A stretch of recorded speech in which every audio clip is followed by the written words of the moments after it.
اور آپ کو کچھ نظر نہیں آتا، اور اس وقت صرف آپ کو اللہ تعالیٰ نظر آتا ہے۔ آپ اتنے زیادہ ٹوٹ چکے ہوتے ہیں، آپ ہر رشتے کو آزما چکے ہوتے ہیں، آپ تمام رشتوں کی، دنیا کی اصلیت دیکھ لیتے ہیں، اور پھر آپ دنیا سے اور دنیا کے لوگوں سے بیزار ہو جاتے ہیں، اور آپ اللہ تعالیٰ کی پناہ میں آ جاتے ہیں، اور آپ کو صرف ایک چیز میں سکون ملتا ہے، وہ ہے سجدہ۔ میرا بھی جرنی کچھ ایسا ہی رہا ہے۔ میں نے بہت زیادہ اپس اینڈ ڈاؤنس دیکھے ہیں، میں نے بہت قریب سے لوگوں کے اصلی چہرے دیکھے ہیں، کیونکہ میں بہت زیادہ نائف تھی، مجھے نہیں لگتا تھا کہ کوئی لوگ کسی کے ساتھ برا کر سکتے ہیں، کوئی لوگ بدل سکتے ہیں، لیکن حقیقت اس کے برعکس ہوتی ہے۔ جب آپ کا اچھا وقت چل رہا ہوتا ہے نا، تو پوری دنیا آپ کے ساتھ ہوتی ہے، ہر کوئی آپ کی خوشی میں خوش ہو رہا ہوتا ہے، لیکن جیسے ہی آپ کا ڈاؤن فال شروع ہوتا ہے، آپ کا برا وقت شروع ہوتا ہے نا، ایک ایک کر کے تمام لوگ غائب ہونے لگتے ہیں۔ ایسا لگتا نہیں ہے کہ جو لوگ آپ کے اچھے وقت میں آپ کے ساتھ تھے، جو آپ کی خوشیوں میں شریک تھے، وہ ایگزسٹ بھی کرتے ہیں یا نہیں۔ یہی ریئلٹی ہے اس دنیا کی، اور جب آپ دیکھیں آپ بہت زیادہ پریشانی میں ہوں گے، کوئی آپ کا ساتھ نہیں دے گا، تو آپ کو ایک ہی ذات نظر آتی ہے نا، وہ اللہ تعالیٰ کی ذات، اور اسی میں آپ کو سکون ملتا ہے۔ آپ خود سے اللہ تعالیٰ کی پہچان نہیں کرتے، اللہ تعالیٰ خود سے اپنی پہچان کرواتا ہے۔ اللہ تعالیٰ آپ کو انہی لوگوں کے ہاتھوں توڑتا ہے جن سے آپ بہت زیادہ محبت کرتے ہیں، جن کو آپ اپنی زندگی کا محور بنا لیتے ہیں۔ اللہ تعالیٰ ہر رشتوں کی حقیقت ہمیں دکھا کر بولتے ہیں، اب بتا کون ہے تیرا میرے سوا، اور ہمارے دل سے ایک ہی آواز آتی ہے کہ یا اللہ تیرے سوا کوئی نہیں ہے، اللہ تعالیٰ تیرے سوا کوئی نہیں ہے جو ہماری پکار سنے، اللہ تعالیٰ تیرے سوا کوئی نہیں ہے جو ہماری مدد کر سکے۔ اور دیکھیں کہ ہم جتنے بھی گناہ گار ہوں، جتنے بھی برے ہوں، اللہ تعالیٰ سے معافی مانگیں، اللہ تعالیٰ سے دعا کریں، تو اللہ تعالیٰ فوراً ہماری پکار سنتے ہیں، اللہ پاک فوراً ہمیں معاف کر دیتے ہیں۔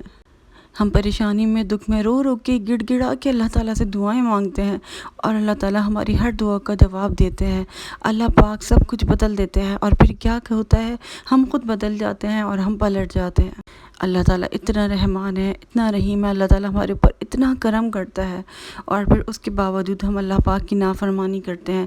ہم اپنے مقصد کے لیے، مطلب کے لیے اللہ تعالیٰ کو یاد کرتے ہیں، جب اللہ تعالیٰ ہماری پریشانی دور کر دیتا ہے، ہمیں ہر چیز عطا کر دیتا ہے، ہم کیا کرتے ہیں، منہ پھیر کر چل دیتے ہیں۔ یہ ہے ہماری محبت۔ اللہ تعالیٰ تو ہم سے بہت محبت کرتا ہے، اللہ تعالیٰ ہمارے اوپر بہت رحم کرتا ہے، لیکن ہماری محبت کا کیا ہم اللہ تعالیٰ سے محبت نہیں کرتے ہیں؟ جب کوئی آپ سے اتنی محبت کرے تو کیا آپ کا فرض نہیں بنتا کہ آپ اس کی محبت کا جواب محبت سے دیں؟ ہم کیوں پلٹ جاتے ہیں؟ بس جب استغفار کیا نا، تو یہی چیز مجھے ریئلائز ہوئی، تو پھر میں نے بہت دل سے استغفار کیا۔ کیوں آپ کے استغفار میں اثر نہیں ہوتا؟ کیونکہ آپ کو اپنے گناہوں پر شرمندگی نہیں ہوتی، آپ کو اپنے گناہوں پر شرمندگی اسی لیے نہیں ہوتی، آپ کو لگتا ہے کہ کچھ نہیں ہوتا، آپ کا حق بنتا ہے، آپ کر سکتے ہیں، سب کچھ کر سکتے ہیں، اللہ تعالیٰ تو آپ کو معاف کر دے گا، سب کچھ کرنے کے بعد آپ پلٹ جائیں گے، اور پھر اللہ آپ کو معاف کر دے گا۔ لیکن جب میں نے استغفار کیا نا، تو میں نے بہت دل سے استغفار کیا، میں نے اللہ تعالیٰ کی محبت میں استغفار کیا۔ جب میں استغفار کرتی تھی نا، تو مجھے بہت رونا آتا تھا اپنے ایک ایک گناہ کے بارے میں سوچ کر، اور یہ سوچ کر کہ میں کتنی بری ہوں، میں کتنی بری ہوں، اللہ تعالیٰ نے میرے اوپر اتنا کرم کیا، اللہ تعالیٰ نے مجھے ہر مشکل تکلیف سے نکالا، اور پھر میں نے کیا کیا، میں پلٹ گئی، میں نے اپنے اللہ کی نافرمانی کی، میں نے سب کچھ غلط کیا۔ اس چیزوں کا مجھے بہت زیادہ احساس ہوا، اور جب استغفار کرتی رہی، اپنے گناہوں کے بارے میں پتہ چلا کہ جو گناہ میں کر رہی تھی معمولی سمجھ کر، وہ گناہ معمولی تو نہیں تھے نا، کوئی بھی گناہ معمولی نہیں ہوتا، اگر ہم چھوٹے سے بھی گناہ کو معمولی سمجھتے ہیں، وہ ہمارا بہت بڑا گناہ بن جاتا ہے۔ اس لیے سوچ سمجھ کر سب کچھ کریں، جو کرنا ہے آپ کو، یہ سوچیں کہ آپ کا رب بھی ہے، وہ آپ کو دیکھ رہا ہے، کیسے چھپا سکتے ہیں ہم اپنے اللہ تعالیٰ سے اپنے اعمال کو؟ جب آپ یہ چیز ریئلائز کریں گے نا کہ اللہ تعالیٰ تو آپ پر بہت رحم کرتا ہے، اللہ تعالیٰ تو بہت کرم کرتا ہے، آپ کیا کرتے ہیں، آپ شکوے شکایتیں کرنا شروع کر دیتے ہیں، اللہ میری نہیں سنتا، اللہ تعالیٰ تو نے اس کو اولاد دے دی، مجھے اولاد نہیں دی۔ آپ کو کیا پتہ ہے کہ آپ کے لیے کیا بہتر ہے؟ خدا نخواستہ اللہ تعالیٰ آپ کو اولاد دے دے، اور آپ کے نصیب میں یہ ہے کہ اس اولاد کو خدا نخواستہ کوئی بیماری ہو جاتی ہے، تو پھر آپ کیسے پالیں گے؟ آپ نہیں پال سکتے۔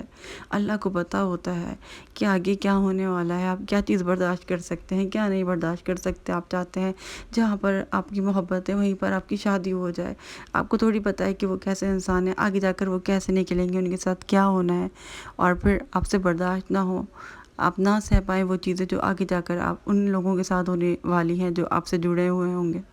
یہ سب اللہ تعالیٰ کی پلاننگ ہوتی ہے۔ اللہ کے اوپر یقین کرنا چاہیے کہ ہمارا رب ہمارے ساتھ کبھی غلط نہیں کرے گا، ہمیشہ اچھا کرے گا۔ جو چیزیں ہمارے مطابق ہو رہی ہیں نا، ہم نے دعا کی اللہ تعالیٰ سے، اللہ نے فوراً قبول کر لیا، اللہ تیرا لاکھ لاکھ شکر ہے۔ اگر نہیں قبول ہوئی تو پھر اللہ تعالیٰ کی رضا ہے، اللہ تعالیٰ اس سے بھی اچھا کچھ دیں گے، پھر بھی اللہ تیرا لاکھ لاکھ شکر، اللہ کا شکر ادا کرے۔ اور گناہ جب بھی کرے نا تو یہ سوچیں کہ میرا رب ہے، وہ مجھے دیکھ رہا ہے، وہ مجھے اتنا عطا کرتا ہے، میں اتنے گناہ کرتا ہوں اور پھر بھی اللہ تعالیٰ میرا رزق بند نہیں کرتا۔ اللہ نے مجھے صحت دی ہوئی ہے، سب کچھ اللہ تعالیٰ نے عطا کیا، اور بدلے میں کیا کر رہی ہوں؟ میں اپنے رب کی نافرمانی کر رہی ہوں۔ جب ہم اللہ کی محبت کے بارے میں سوچتے ہیں نا، اور ہم اپنے گناہوں کے بارے میں سوچتے ہیں، پھر ہمیں بہت زیادہ شرمندگی ہوتی ہے، اور ہم جو ہے نا سچے دل سے استغفار کرتے ہیں۔ آپ ہزاروں بار استغفار کر لیں اور آپ سچے دل سے نہیں کر رہے، آپ کو اپنے گناہوں پر پچھتاوا ہی نہیں ہے، جو آپ نے کیا آپ کو لگتا ہے کہ آپ نے صحیح کیا، تو پھر کیا فائدہ ہے ایسا استغفار کرنے کا؟ آپ نے ایک مرتبہ بھی استغفار کیا نا، اور سچے دل سے توبہ کی کہ اللہ تعالیٰ ہاں میں نے یہ غلطی کی ہے، اللہ تعالیٰ مجھے یہ نہیں کرنا چاہیے، اللہ میں نے تیری نافرمانی کی ہے، اگر تم مجھے اس غلطی پہ پکڑ لیتا تو میرا کیا ہوتا؟ اگر سوچیں کہ جو گناہ آپ نے کیا ہے وہ گناہ اگر لوگوں کے سامنے آ جائے تو آپ کو کتنی شرمندگی ہو۔ ہزاروں گناہ ہم ایسے کرتے ہیں، اتنے گناہ کرتے ہیں لوگوں کو پتہ نہیں ہوتا، اور اللہ تعالیٰ ہمارا اصلی اچھا چہرہ لوگوں کو دکھا رہے ہوتے ہیں ہمارے گناہوں کو چھپا کر۔ اللہ تعالیٰ تو ستار العیوب ہے نا، ہمارے گناہوں پر پردہ ڈالا ہوا ہے، جس دن وہ پردہ ہٹ جائے گا ہماری کیا حالت ہوگی؟ ہم کسی کو منہ دکھانے کے لائق ہی نہیں رہیں گے نا، ایسے ایسے گناہ ہم نے کیے ہوئے ہوتے ہیں۔ جو لوگوں کے آگے ہماری عزت بنی ہے، وہ ہماری کیا عزت رہ جائے گی اگر ہمارے گناہ لوگوں کے سامنے آ گئے تو یہ بات سوچیں، اور پھر سچے دل سے توبہ کیا کریں، استغفار کیا کریں۔ بے شک انسان گناہوں کا پتلا ہے، گناہ تو ہوتے رہتے ہیں، ہم جس دنیا میں آئے ہیں اور اللہ تعالیٰ نے ہمیں ڈیزائن ہی ایسے کیا ہے کہ ہم جتنے بھی بچنے کی کوشش کریں گناہ ہم سے ہوں گے، لیکن ہمارا رب تو رحمان ہے نا، وہ تو ہمیں معاف کرنے والا ہے نا۔ جتنے بھی گناہ ہو جائیں اللہ تعالیٰ سے معافی مانگیں۔ اللہ پاک کہتے ہیں کہ میرے بندے تیرے گناہ پہاڑوں جتنے بھی ہو جائیں نا، تو لے کر میرے پاس آئے، میں اپنی قدرت سے اپنی رحمت سے ان کو معاف کروں گا۔ تو اللہ تعالیٰ کی رحمت پر یقین کیا کریں، پھر اللہ تعالیٰ سے معافی مانگا کریں کہ میرا رب مجھے معاف کرے گا۔ شک نہیں کیا کریں میرا استغفار قبول ہوگا یا نہیں ہوگا۔ جب سچے دل سے استغفار کر لیا نا تو اپنے رب کی رحمت پر یقین رکھا کریں۔ اللہ پاک فرماتے ہیں میں تمہارے گمان کے مطابق ہوں، میرا بندہ میرے بارے میں جیسا سوچے گا مجھے ویسا ہی پائے گا۔ تو آپ اچھا سوچیں گے کہ میرا رب رحمان ہے، وہ مجھے معاف کرے گا، مجھے عطا بھی کرے گا، تو ضرور اللہ پاک عطا کرے گا، آپ کی زندگی بدل جائے گی جس طریقے سے میری بدل گئی۔ میرے اندر سکون آ گیا استغفار کرنے سے، توکل آ گیا، اتنی ساری اچھی چیزیں ہو گئیں۔ میں نے بہت زیادہ دل سے اور یقین سے کیا، چاہے میں بہت اچھی انسان نہیں ہوں گی، شاید میں پرفیکٹ مسلمان بھی نہیں ہوں، میں بہت گناہ گار ہوں، میں اپنی تعریف نہیں کروں گی، اللہ تعالیٰ کو پتہ ہے کہ ہم سب کیا ہیں، ہم سب ہی گناہ گار ہیں، لیکن جب بھی میں اللہ سے معافی مانگتی ہوں نا تو میں بہت زیادہ شرمندہ ہو کے اور رو کر معافی مانگتی ہوں، اور اللہ تعالیٰ جو ہے نا ضرور قبول کرتے ہیں، کیونکہ مجھے نشانیاں نظر آنی شروع ہو جاتی ہیں، میری زندگی میں اچھی چیزیں ہونی شروع ہو جاتی ہیں۔ انشاءاللہ آپ بھی ایسے ہی کریں گے۔ مجھے اجازت دیجیے گا۔